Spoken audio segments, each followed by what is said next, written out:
Hello everyone. April ২০২৬-এর current affairs নিয়ে সাজানো আজকের এই স্পেশাল এক্সপ্লেনারে আপনাদের সবাইকে স্বাগত জানাচ্ছি। বিসিএস, ব্যাংক বা যে কোনো প্রতিযোগিতামূলক পরীক্ষার প্রস্তুতি নিচ্ছেন? তাহলে আজকের এই আয়োজনটা আপনাদের জন্যই। শুধু গাদা গাদা তথ্য মুখস্থ না করে চলুন সবচেয়ে ইম্পর্ট্যান্ট পয়েন্টগুলো একটু লজিক্যালি আর সহজে মাথায় গেঁথে নিই। আজকের এই পুরো ব্লুপ্রিন্টটাকে আমরা মূলত ৫টা ভাগে ভাগ করেছি। জাতীয় ঘটনাবলী, আমাদের অর্থনীতির সর্বশেষ অবস্থা, রিসেন্ট কিছু পদক ও পুরস্কার, আন্তর্জাতিক অঙ্গনের খবর আর সবশেষে আপনাদের ঝালিয়ে নেয়ার জন্য থাকছে একটা র্যাপিড ফায়ার এমসিকিউ সেশন। তো চলুন দেরি না করে সরাসরি দেশের ভেতরের সবচেয়ে গুরুত্বপূর্ণ খবরগুলোতে চোখ বুলিয়ে নিই। শুরুতেই কৃষি খাতের একটা মেগা আপডেট। বাংলাদেশ পরমাণু কৃষি গবেষণা ইনস্টিটিউট বা যাকে আমরা বিনা নামে চিনি, তারা একটা দারুণ কাজ করেছে। দেশের ইতিহাসে এই প্রথমবারের মতো তারা উদ্ভাবন করেছে বিনা ধান ২৭, যা পুরোপুরি ব্লাস্ট রোগ প্রতিরোধী। বুঝতেই পারছেন পরীক্ষার জন্য এটা কতটা ক্রুশিয়াল। এর পাশাপাশি তারা বিনা ধান ২৮ নামে আরেকটা জাতও এনেছে, যেটা মূলত প্রিমিয়াম কোয়ালিটির আর রপ্তানিযোগ্য। এবার একটু প্রশাসনিক পরিবর্তনের দিকে তাকায়। পিরোজপুর জেলার জিয়ানগর উপজেলার নামটা নিশ্চয় শুনেছেন। এখন থেকে এই নামটা বাদ। উপজেলাটি আনুষ্ঠানিকভাবে তার আগের নাম অর্থাৎ ইন্দুর কানি হিসেবেই আবার পরিচিতি পেয়েছে। সাধারণ জ্ঞানের জন্য এই ছোট কিন্তু ইম্পর্ট্যান্ট আপডেটটা অবশ্যই নোট করে রাখবেন। এখন একটা খুব সিম্পল নম্বর মাথায় সেট করে নিন, ১৪। কেন বলছি? কারণ মোস্তাকুর রহমান সম্প্রতি বাংলাদেশ ব্যাংকের ১৪তম গভর্নর হিসেবে দায়িত্ব গ্রহণ করেছেন। যে কোনো এমসিকিউ পরীক্ষার জন্য এটা একদম হট টপিক। এবার আমরা মুভ করব আমাদের অর্থনীতির হার্ড ফ্যাক্টস আর জিডিপির দিকে। চলুন দেখি দেশের ফাইন্যান্সিয়াল হেলথ আসলে কেমন যাচ্ছে। ২০২৪-২৫ অর্থ বছরে জিডিপি প্রবৃদ্ধির চূড়ান্ত হিসাব কিন্তু চলে এসেছে, আর ফিগারটা হলো ঠিক 3.81%। এই পয়েন্টের পরের অংশটুকু কিন্তু একদম নিখুঁতভাবে মনে রাখতে হবে, কারণ অপশনে কনফিউজ করার জন্য 3.82 বা 3.80 দিয়ে দিতে পারে।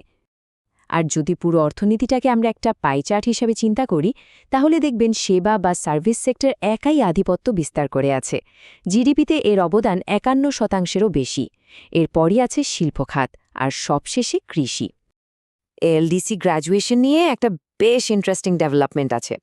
আমরা তো ১৯৭৫ সালে এই লিস্টে ঢুকেছিলাম, আর ২০১৮-তে এসে উত্তরণের সব শর্ত পূরণ করেছিলাম, রাইট?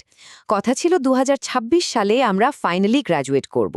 কিন্তু বর্তমান বৈশ্বিক অর্থনৈতিক মন্দা আর জ্বালানি সংকটের ধাক্কা সামলাতে শুল্কমুক্ত বাণিজ্য সুবিধাগুলো ধরে রাখার জন্য এই উত্তরণের সময়সীমা ২০২৬ সাল পর্যন্ত বাড়ানোর জন্য আনুষ্ঠানিকভাবে আবেদন করা হয়েছে।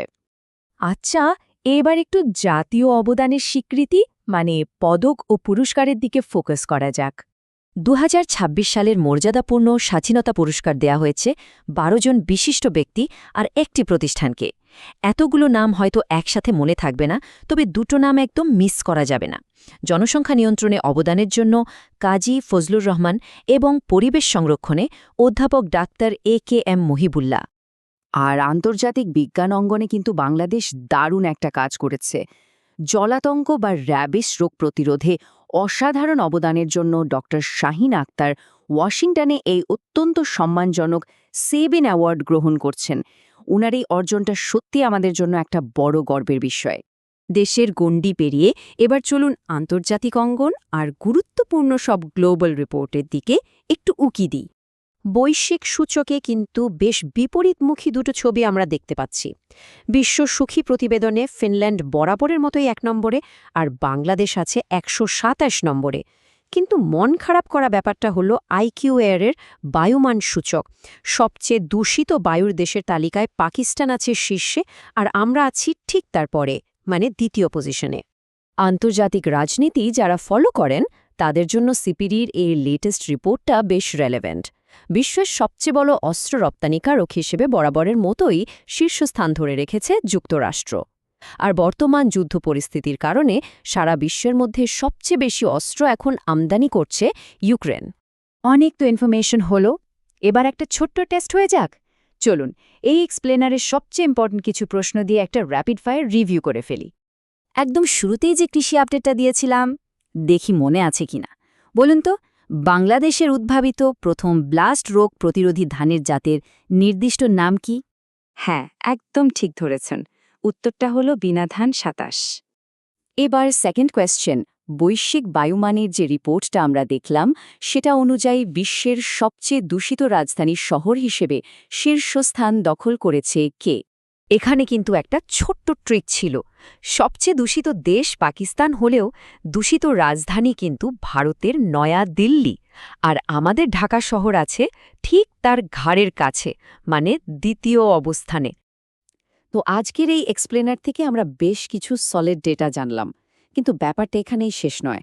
একটু ভেবে দেখুন তো, বিশ্বে এই মুহূর্তে যে কনফ্লিক্ট বা অর্থনৈতিক টানাপোড়েন চলছে, সেটা আগামী বছর আমাদের জিডিপির হিসাব বা এলডিসি উত্তরণের এই সময়সীমাকে নতুন করে কোন দিকে মোড় ঘোরাতে পারে। ডেটাগুলো কিন্তু প্রতিনিয়ত বদলাচ্ছে। এই গ্লোবাল শিফটগুলো আমাদের ইকোনমিতে কী ধরনের চেইন রিয়াকশন তৈরি করতে পারে বলে আপনার মনে হয়? ভাবতে থাকুন, আর এই অ্যানালিটিক্যাল মাইন্ডসেট নিয়ে আপনাদের পরীক্ষার প্রস্তুতিটা আরও শানিত করুন। আজকের মতো এখানেই শেষ করছি।